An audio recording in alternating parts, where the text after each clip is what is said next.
শিক্ষা ব্যবস্থার মান দিন দিন নিম্নমুখী হয়ে যাচ্ছে। সম্মানিত উপস্থিতি, আমাদের দেশের শিক্ষার মান যদি উন্নয়ন করতে হয় তাহলে অবশ্যই শিক্ষকদের মান উন্নয়ন করতে হবে। শিক্ষা জাতির মেরুদণ্ড, কিন্তু আজকে এই জাতির মেরুদণ্ড শিক্ষকরা আজ দুর্বলতায় ভুগছে, আজ হতাশায় ভুগছে। তাহলে এদের শিক্ষায় কিভাবে উন্নত হবে? প্রিয় ভাইরা, তাই আমরা অনতি বিলম্বে সরকারের কাছে দাবি জানাচ্ছি যে আমাদের চিকিৎসা ভাতা 1500 টাকা করতে হবে এবং বাড়ি ভাড়া বেতনের 50% দিতে হবে এবং এদেশে ইবতেদায়ী মাদ্রাসা এবং নন এমপিওভুক্ত যে সমস্ত প্রতিষ্ঠান এখনো এমপিওভুক্ত হয়নি তাদেরকে দ্রুত এমপিওভুক্ত করতে হবে। সেই সঙ্গে 30-35 বছর বা 25 বছর শিক্ষকতা করার পর আমাদের অবসর শিক্ষক ভাইয়েরা তারা তাদের অবসর ভাতা সঠিক সময়ে তারা পাচ্ছেন না। আর এই অবসর ভাতা পেতে কোন সময় 3-4 বছর সময় লাগছে, এর মধ্যে অনেক ভাইয়েরা আমাদের মারা যাচ্ছেন।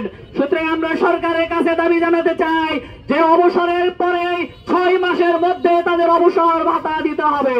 অবসর হওয়ার পরে তার বেতন যে সম্পূর্ণরূপে বন্ধ হয়ে যায়। একজন সরকারি শিক্ষক যদি অবসর যায়, এলপিআর যায় বা তার কিছু অর্ধেক বা তার 4 ভাগের 1 ভাগ সেই বেতন পেতে থাকে।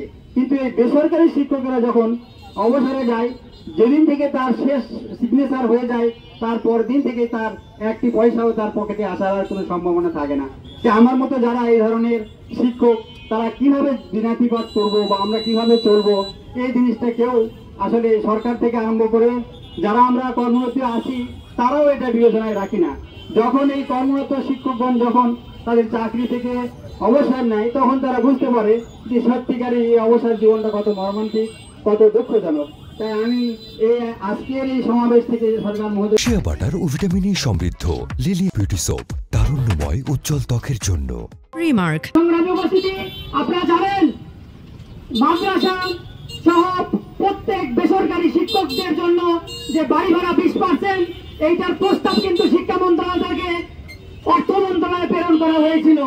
কিন্তু এই প্রতীক সরকারের কিছু দোষর এই মন্ত্রণালয়গুলোতে বসে থাকার কারণে আমাদের এই ন্যায্য দাবিকে তারা গ্রহণ করে নাই।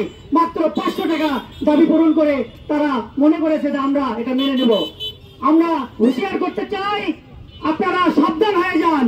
যারা এই প্রতীক সরকারের দোষর বিভিন্ন মন্ত্রণালয়ে বসে আছেন তাদেরকে সাবধান করে দিতে চাই, অচিরে আমাদের দাবি মেনে নিন, না হলে আপনাদের পরিণতি সেই আওয়ামী লীগ স্বৈরাচার সরকারের মতো হবে ইনশাল্লাহ।